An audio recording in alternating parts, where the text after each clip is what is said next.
जुनैदुल्लाह सिंधी रहमतुल्लाह अलैह कहते हैं कि मजलूमों का धर्म बिना पूछे आप उनका साथ दीजिए, तब आप मुसलमान हैं। आप देख सकते होंगे आज कितने लोग आए हुए हैं यहाँ पर, फलस्तीनों के मुसलमानों के साथ हम हमेशा से खड़े हैं। कफन बांध लीजिए अपने सरों पर। हजरत खालिद बिन वलीद 60 मुसलमानों की फौज लेकर जब लाखों की फौज को हरा सकता है, तो हम अंजुमन इस्लामिया के चंद मुसलमानों के दुआओं की वजह से फिलिस्तीन के ऊपर जुल्म हो रहे जुल्म को रोका जा सकता है। अगर यकीनन आप अपने आंसू को बहाएंगे और जुल्म के खिलाफ अपनी बातों को रखेंगे, हम कुछ नहीं कर सकते हैं, हम सिर्फ आंसू बहा सकते हैं। तलवार लेकर सड़कों पर आ जाएंगे, आपको भी यूपीए की सेडिशन के अंदर जेल में लेकर चले जाया जाएगा।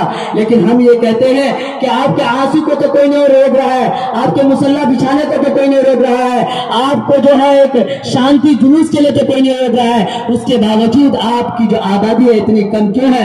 यहाँ पर भी पार्टी पॉलिटिक्स देखा जाता है कि अब्दुल ईमान साहब आए हुए हैं तो शायद एमआईएम का ये जलसा है। मेरे बुजुर्गों, दोस्तों, नौजवान साथियों, कोई भी फिलिस्तीन का झंडा लेकर अगर यहाँ के बीजेपी किशनगंज जिला अध्यक्ष वो भी फिलिस्तीन की हिमायत में बात करेगा, मैं उनके साथ जाने के लिए तैयार हूँ।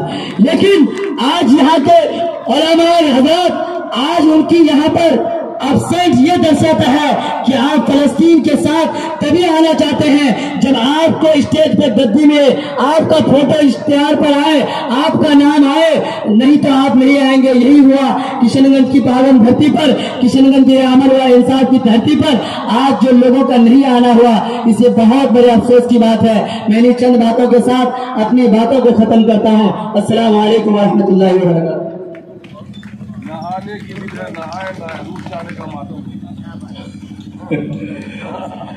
न आने की जिद है, न आए नहाए, रूठ जाने का मातम नहीं है। मसीहा बने कोई ये मुमकिन नहीं है कि अब दूसरा कोई इब्न मरियम, मसीहा बने कोई ये मुमकिन नहीं है कि अब दूसरा कोई इब्न मरियम नहीं है। बहुत खूब शेर कहा है जनाब अख्तर उल साहब ने, निजामत में उनका भी हिस्सा दर्ज हो गया है।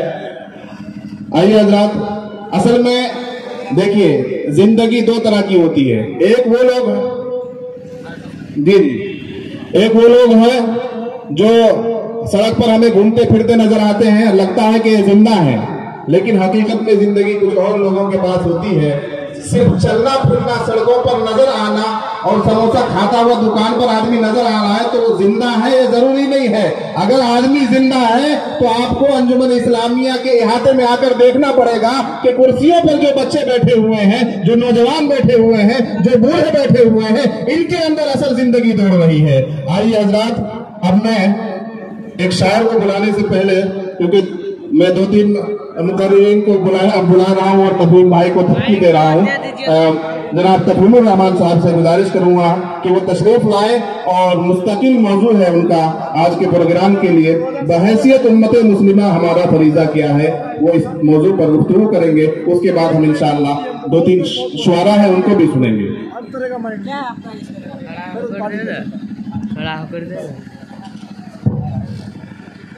अस्सलाम वालेकुम रहमतुल्लाहि व बरकातहू। आमतौर पर जो एहतजाजी नशिस्त या एजिटेशन का माहौल होता है उतना पुरसकून नहीं होता है कि जितना कि आज पुरसकून है। मैं समझता हूँ कि इस पुरसकून माहौल में बजाय ये कि हम इस नाराजगी का इजहार करें कि और लोग क्यों नहीं आए, पूरा पंडाल क्यों नहीं भरा। याद रखिए, जब भी कोई संजीदा बात करनी हो, जब भी कोई बहुत ही सीरियस इशू पे बात करनी हो, तो वहां पे गैर संजीदा लोगों को महफिल में बुलाना बहुत अच्छी बात नहीं है। आप तमाम लोग काबिले मुबारकबाद हैं कि इतने अहम मौजू पे, जब सबसे पहले मैं लिख के लेके आया हूं इसलिए मैं बहकना नहीं चाहता। आइए मैं मौजू पे आता हूं। आज की जो प्रोग्राम है इसमें कई मौजूआत हैं। मेरी जो जिम्मेदारी है कि मैं इस मौजू पे बात करूं कि इस माहौल में जबकि चारों तरफ नाउमीदी है, ऐसे में बहैसियत मुसलमान हमको और आपको क्या करना चाहिए। सबसे पहले तो मैं आप तमाम लोगों को मुबारकबाद पेश करता हूं, क्योंकि जब पूरी दुनिया में रस्म ये राइज करने की कोशिश की जा रही है कि हर कोई जालिम के साथ हमदर्दी दिखाए और मजलूम को जालिम कहे। जब बड़े से बड़े सियासतदान जालिम को जालिम कहने से डर रहे हों और मजलूम को दहशत करने की कवायद पे काम कर रहे हों, एक ऐसे अंधेरे वक्त में, एक ऐसे अंधेरे समाज में जब मजलूम की हिमायत में आवाज उठाने पर पुलिस आपको उठा के लेके जाती है, जब मजलूमों की हिमायत में आवाज उठाने के लिए जब आप जमा होने की कोशिश हो तो पुलिस आपको परमिशन नहीं देती है, आपको परेशान करती है, ऐसे वक्त में आप लोग यहाँ पे जमा हुए हैं। आप लोग यकीनन काबिल मुबारकबाद हैं। आप तमाम लोगों को मैं दिल की अमी गहराइयों से सलाम करता हूँ।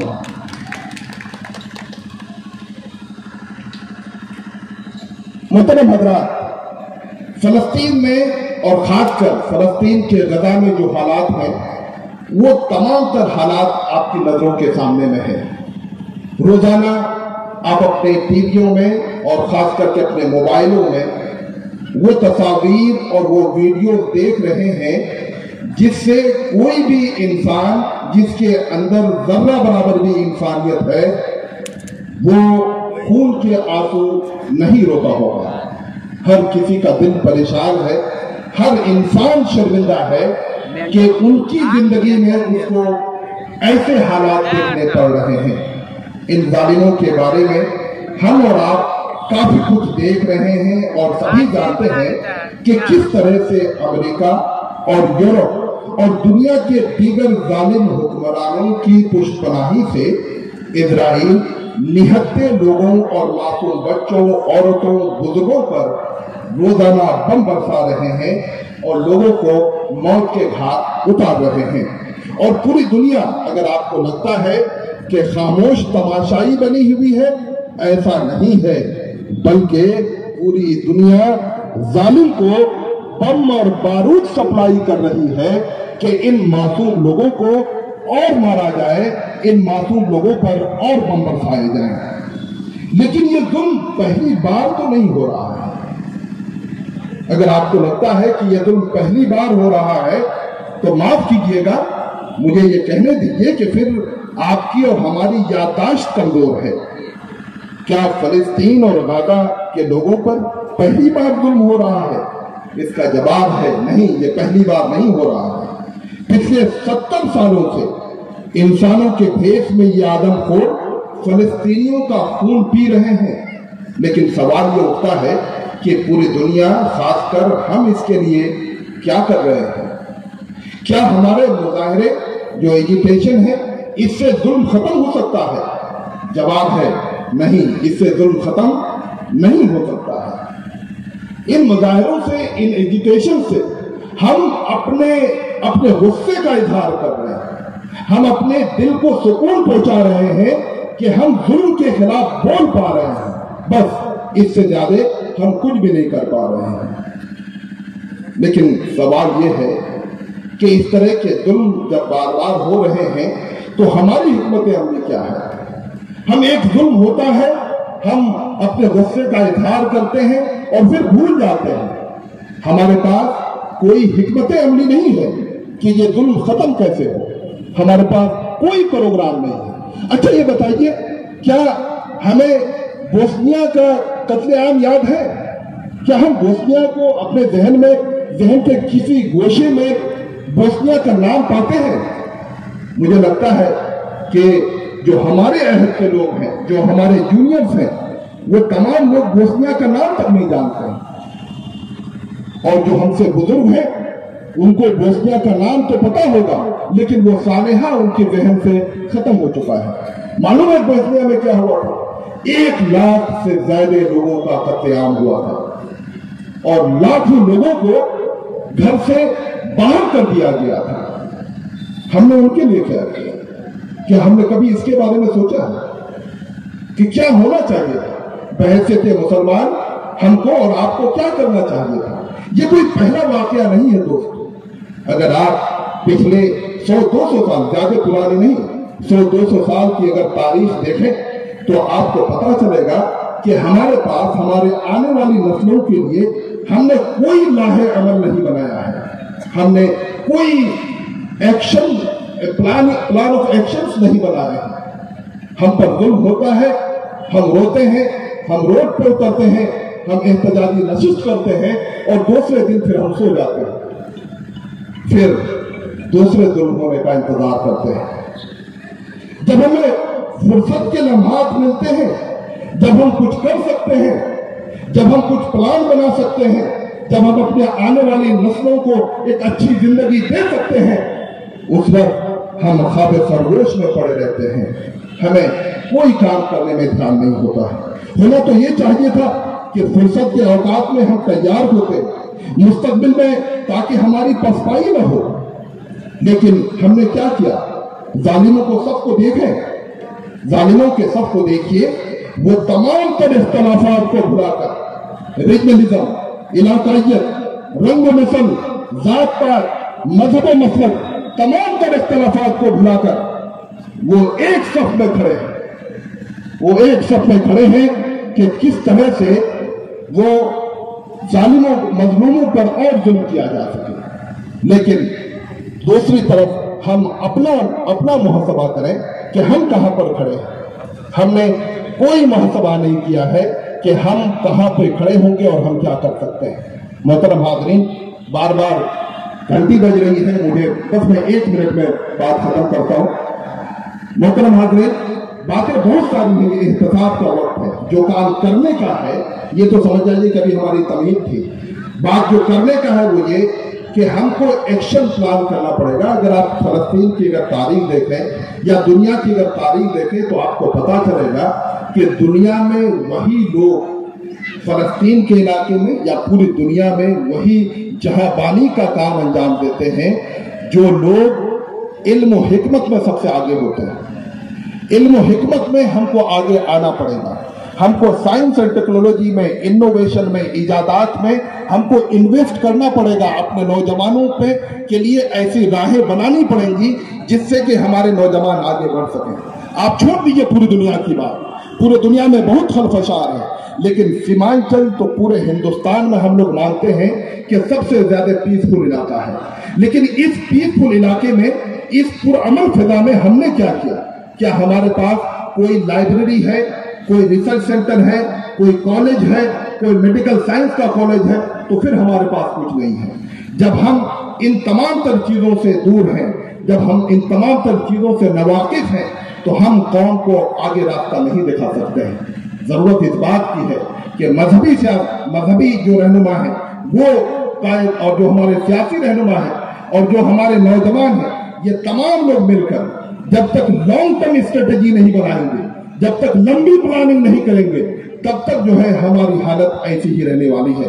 मैं आप तमाम लोगों से गुजारिश करता हूं कि हम लोग जो है इंट्रोस्पेक्ट करें, अपने अंदर झांकें कि हम किस तरह से आने वाली सदी को, या कि आज से 25 साल या 30 साल के बाद हम अपनी कौम को, अपने नौजवानों को कहां देखना चाहते हैं। जब तक हम गौर नहीं करेंगे, जब तक हम कोई लाहे अमल तैयार नहीं करेंगे, हम जो है आगे नहीं बढ़ सकते हैं। मुझे उम्मीद है कि ये सारी बातें हमें सोचने पे मजबूर करेंगी। मैं इन्हीं चंद कलमात के साथ अपनी बात खत्म करता हूँ, अनाउंसर से मातरत के साथ। अस्सलाम वालेकुम। बहुत बहुत शुक्रिया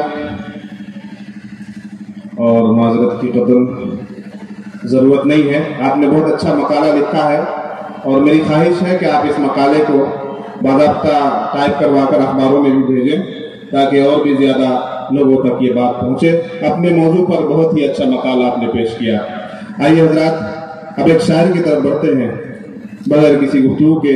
जनाब महफूज आलम जो 22 से तशरीफ़ लाए हैं, मैं उनसे गुजारिश करूँगा कि आप तशरीफ़ लाएँ और चंद अशआर के साथ अपनी शिरकत दर्ज कराएं। जनाब महफूज आलम साहब 22।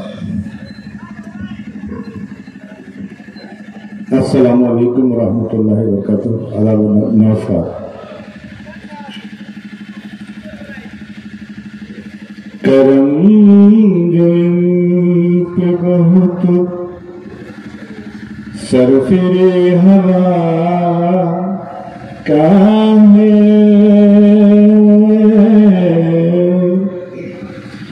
करम जो पे बहुत सरफिरे हवा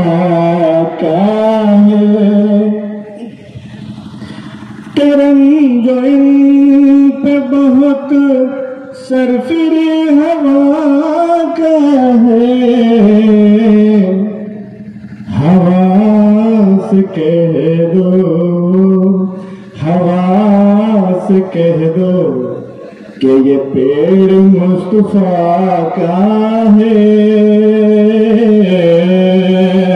ہوا سے کہہ دو، کہہ دو کرم جو ان پہ بہت سرفرے ہوا کا ہے، ہوا سے کہہ دو یہ پیڑ مصطفیٰ کا ہے، ہوا سے کہہ دو کہ یہ پیڑ مصطفیٰ کا ہے۔ یزید وقت کے آگے یہ جھک نہیں سکتا، یزید وقت کے آگے، یزید وقت کے آگے یہ جھک نہیں سکتا، میرے مزاج پر، میرے مزاج پر، میرے مزاج پہ احسان کربلا کا ہے،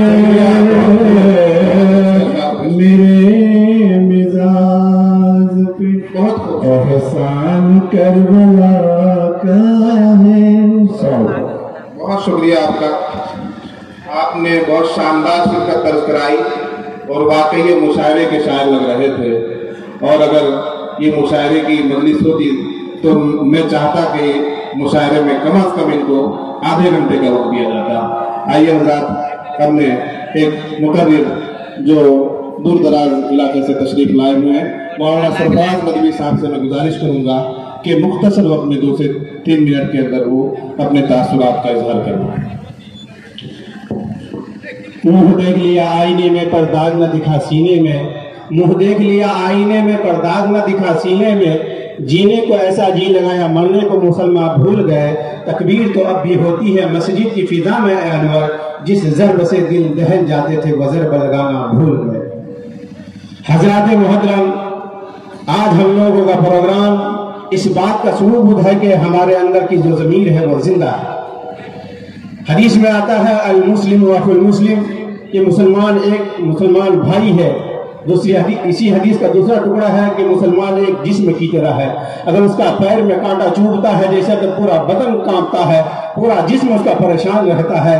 کیا وجہ ہے کہ ہم اس حدیث کو جو مانتے ہیں، اس حدیث کے فرما بردار ہمارا فرمانے والا ہم آخر الزمان صلی اللہ علیہ وسلم کو مانتے ہیں، لیکن جب اسی ایک انہی کے ماننے والے ایک فرد کے ساتھ کوئی پریشانی ہوتی ہے تو ہمارا ضمیر نہیں جاتا۔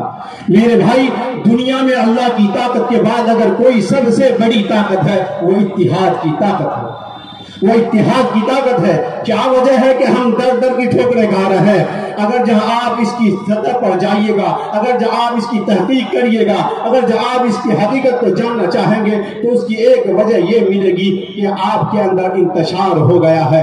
میرے دوستو، دنیا کی ایک سازش ہے، آپ ایک تھے، آپ کی زمین ایک تھی، آپ کی طاقت بڑی تھی، دنیا نے ایسی سازش کی، پہلے آپ کو ملکوں کے نام پر بانٹا، آپ 56 سلطنت ملکوں میں آ گئے، آپ کی سرحدیں بانٹ دی گئی، تاکہ جب آپ کی سرحدیں بانٹ دی جائے گی آپ کے دل کے اندر ایک دراز پیدا ہو جائے گا، آپ کہیں گے میں اس ملک کا ہوں، آپ کہیں گے میں اس ملک کا ہوں۔ اس کی وجہ کیا ہے؟ اس کی وجہ یہ ہے، ملکوں کے درمیان بانٹنے کی وجہ ہے کہ آپ کی اتحاد کی جو طاقت ہے وہ کم ہو گئی۔ آپ چاہتے تو بہت ہے، آج بھی چاہتے ہیں، آج آپ کے دل میں زندہ دل دھڑک رہا ہے تب آپ یہاں پر آئے ہیں، ورنہ آپ کی یہاں کی آبادی اتنی آبادی ہے شاید کہ یہ آبادی کوئی پرسنٹ اس کا ہوتا نہیں، لیکن آپ لوگ یہاں پر آئے ہیں کس وجہ سے آئے ہیں؟ اپنا زندہ دلی کے ثبوت دینے کے لیے۔ اس لیے میرے بھائی، کہیں بھی کسی کے ساتھ ظلم ہوتا ہو، مسلمانوں کی تاریخ ہے، اسلام کا یہ حکم ہے، مظلوم کوئی بھی طبقہ ہو، اسلام نے ہمیشہ اس کا ساتھ ہی دیا ہے۔ یہی آج کا ظالم کل یہ در در ٹھوکرے کھا رہا تھا، در در کی ٹھوکرے کھاتے ہوئے اس وقت بھی مسلمان نے، اسلام کے ماننے والوں نے ان کا ہی ساتھ دیا، جب یہ مظلوم تھے ہم نے ان کا ساتھ دیا، لیکن یہ آج ظالم ہے۔ آج اس وجہ سے ہم لوگ یہاں پر آئے ہیں تاکہ ہم مظلوموں کے ساتھ رہیں اور ظالموں کے لیے اللہ سے دعا کریں کہ اللہ تبارک و تعالیٰ اگر ان کے حق میں ہدایت ہے تو اللہ انہیں ہدایت دے، ورنہ اسے دنیا سے نیست نابود کرے۔ اللہ تبارک و تعالیٰ ہم سبوں کو کہنے سننے زیادہ عمل کی توفیق عطا فرمائے۔ بہت بہت شکریہ۔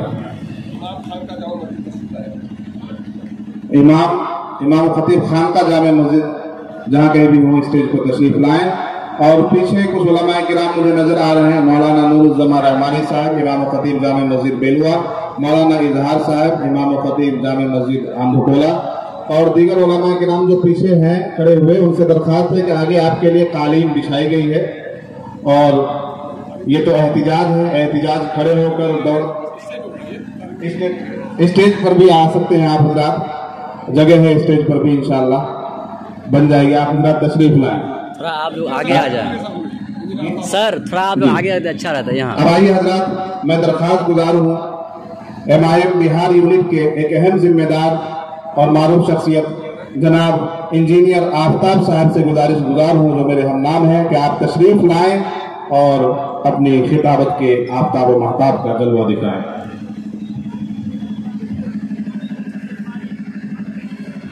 ہم غم کے ماحول میں یہ جلسہ کر رہے ہیں، یہ احتجاجی جلسہ ہے، یہ ماتمی جلسہ ہے، یہ خوشی کا موقع نہیں ہے۔ 40 کلومیٹر لمبا اور تقریباً 15 کلومیٹر چوڑا ایک پٹی ہے جس کا نام غازہ ہے، اور اس غازہ کے ایک طرف سمندر ہے اور ایک طرف اسرائیل کی فوجیں ہیں، سمندر کی طرف سے بھی اور خشکی کی طرف سے بھی۔ آج 22-23 روز سے بمباری ہو رہی ہے، لاکھوں لوگوں کو یہ کہا جا رہا ہے کہ تم اپنے گھر بار اپنی زمین جائیداد کو چھوڑ کر چلے جائیں۔ ہزاروں لوگ اس میں شہید ہو گئے، بچے بھی، جوان بھی، بوڑھے بھی، خواتین۔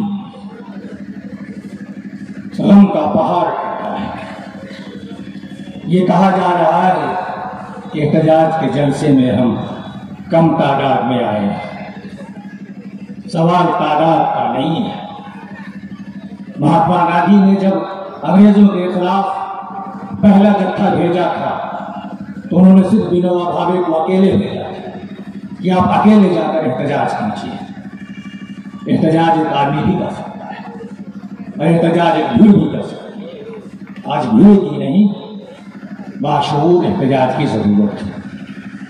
ایسا نہیں کہ ہندوستانی مسلمانوں نے احتجاج نہیں کیے، ہندوستانی مسلمانوں کو تو الزام ہی یہی ہے کہ وہ مکہ مدینہ کی طرف دیکھتے ہیں، مسجد اقصی کی طرف دیکھتے ہیں، اپنے ملک سے باہر دیکھتے ہیں اور ان کے لیے زیادہ فکر مند رکھتے ہیں۔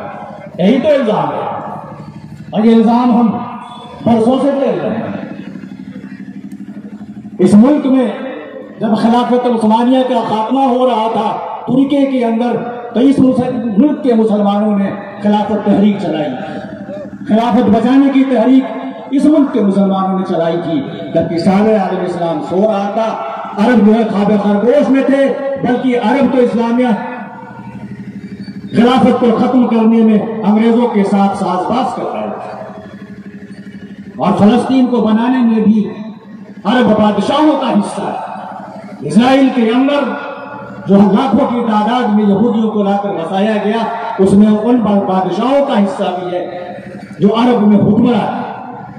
تو اس وقت بھی اس وقت ہندوستانی مسلمانوں نے احتجاج کیا، جلسے کیے، جلوس کیے، کبھی ہم باز نہیں آئے، ہم پر الزام لگا، لیکن ہم نے کہا کہ ہم ملت واحدہ کے حصے ہیں، ہم ایک امت ہے ساری دنیا میں، اور ہماری امت کو کہیں پر بھی کوئی ٹھیس پہنچے، کہیں بھی کچھ ہاتھ چوبے تو ہم کو درد ہوتا ہے، ہمیں تکلیف ہوتی ہے، ہم احتجاج کریں۔ ہم چاہ رہے تھے کہ کشن گنج میں بھی جلوس نکلے، کل بہادر گنج میں بھی ہم نے جلوس کا پروگرام بنایا تھا، लेकिन बाद में मुल्क के हालात को देखकर हमने मुनासिब समझा कि इस वक्त जुलूस का वक्त नहीं है, इसलिए कि हालात मुल्क में अच्छे नहीं है, नफरत का माहौल है। अगर हम जलसे करते हैं तब भी उस पर एतराज होता है। हमें कहा जाता है कि आप हमास को क्रिटिसाइज कीजिए, आप कहिए हमास ने गलती किया, लेकिन ये भूल जाते हैं कि हमास ने जो काम किया वो कितने बरसों के जुल्म के बाद किया, कितने जुल्म हुए तब उन्होंने एहतजाज किया। एहतजाज की पहली लहर नहीं, 48 में भी हुआ फलस्तीन का इजराइल के साथ, यहूदियों के साथ उस वक्त जंग, यहूदी नहीं बल्कि ज़ायनिस्ट के, सहूनी के, इसलिए कि बहुत से यहूदी भी खिलाफ हैं उसके। और उसके बाद 56 में, उसके बाद 73 में बराबर जंगें हुई हैं। हिंदुस्तानी मुसलमानों ने अपने कर्म का एहसास किया है। हम तो वॉलंटियर बनकर वहां नहीं कर सकते, वहां जंग नहीं लड़ सकते, हम एहतजाजी कर सकते हैं, हम गम का इजहार कर सकते हैं। लेकिन इस वक्त मुल्क में माहौल थोड़ा बदला है, बल्कि बहुत ज्यादा बदला है। हिंदुस्तानी हुकूमत का जो रवैया था पहले फलस्तीन के हवाले से, इजराइल के हवाले से, उसमें तब्दीली आई है। महात्मा गांधी ने फलस्तीन की हिमायत की थी, पंडित नेहरू ने फलस्तीन की हिमायत की थी, इंदिरा गांधी की हुकूमत बनी तो उस वक्त भी उसकी हिमायत हुई, बल्कि वाजपेयी जी की जब हुकूमत बनी तो उस वक्त भी हिंदुस्तान की हुकूमत ने कहा था कि हम 2 नेशन थ्योरी को मानते हैं और हम फलस्तीन की रियासत को बनाना चाहते हैं जो इजराइल के साथ हो। लेकिन आज पहली बार मुल्क की हुकूमत ने उस कानून को, उस उसूल को तोड़ा है। और जब यूएनओ में वोट हुआ और उस वोट में ये कहा गया कि जंगबंदी होनी चाहिए, ये नहीं कहा गया कि कौन जालिम है कौन मजलूम, सिर्फ एक लाइन का मजमून था वो कि जंगबंदी होनी चाहिए, जंग बंद होनी चाहिए, खून खराबा बंद होनी चाहिए। तो हिंदुस्तान ने उसमें वोट में हिस्सा नहीं। क्या हिंदुस्तान की हुकूमत नहीं चाहती कि वहां जंग बंद हो? क्या हिंदुस्तान की हुकूमत नहीं चाहती कि वहां खून खराबा बंद हो? तो हम जानते हैं कि हुकूमत हिंदुस्तान क्या सोचती है, क्या समझती है, किस रुख पर जा रही है। इसलिए जब हमने एहतजाज का फैसला किया तो हमने कहा कि छोटा से छोटा हो तो बेहतर है। ऐसा नहीं कि बड़े एहतजाज नहीं हुए। केरला के अंदर 2 लाख मुसलमानों ने एहतजाज किए और उसमें सिर्फ मुसलमान नहीं, क्रिश्चियन भी शामिल थे, उसमें हिंदू भी शामिल थे, सारे लोग शामिल थे। हैदराबाद में लाखों लोगों ने एहतजाज किया, उसमें मुसलमान भी शामिल थे, हिंदू भी शामिल थे, क्रिश्चियन भी शामिल थे। एहतजाज ये हिंदू मुसलमानों का मामला नहीं है, ये मुसलमान यहूदी और मुसलमानों का नहीं है, ये मसला इंसाफ। फलस्तीनियों के साथ 70-75 साल से बेइंसाफी हुई है, उसके खिलाफ ये मामला। बहुत कम लोगों को मालूम है कि करीब 20 से 25% आबादी फलस्तीनियों की क्रिश्चियन है, सारे के सारे फलस्तीनी मुसलमान नहीं है। बहुत लोगों को शायद नहीं पता है कि अंग्रेजी में सबसे बड़ा जो उसका मुसन्निफ है एडवर्ड सईद, वो क्रिश्चियन है, जिसने फलस्तीनियों पर सबसे ज्यादा किताबें लिखी, जिसने मुसलमानों और मगरिब के ऊपर सबसे ज्यादा किताबें लिखी। बहुत कम लोगों को मालूम है कि लैला खालिद ऐसी मुजाहिदा वो भी क्रिश्चियन है। बहुत कम लोगों को मालूम है कि यासिर अराफात की बीवी भी क्रिश्चियन है। तो मसला क्रिश्चियन और मुसलमानों का नहीं है, मुसलमान यहूदी और नसरानियों का नहीं है, मसला इंसाफ का है कि फलस्तीन की जमीन को जबरदस्ती कब्जा किया गया, फलस्तीनियों को वहां से निकाला गया, उनको बेघर किया। हमारी मांग तो सिर्फ इतनी है कि वो अपने घर में वापस जाए, उनकी जमीन उनको वापस हो, उनके साथ इंसाफ। बहुत बहुत शुक्रिया दोस्तों, आपने फुल वॉच पूरा वीडियोस देखा और वीडियोस आपको पसंद आया होगा। पसंद आ जाए तो अपने दोस्तों में ज़रूर शेयर करें और लाइक करें, सब्सक्राइब करें और मेरी हौसला अफजाई फरमाएं। शुक्रिया, जज़ाकल्लाह। अल्लाह तबारक व तआला आपको दोनों जहान में कामयाबी अता फरमाए, शाद व आबाद रखे। फिर मिलते हैं नेक्स्ट वीडियोस में और एक अच्छी और शानदार वीडियोस आपके लिए लेकर हाजिर होऊंगा। तो इजाज़त दीजिए, फिर मिलते हैं दूसरी वीडियोस में। अस्सलामु अलैकुम व रहमतुल्लाहि व बरकातुहू।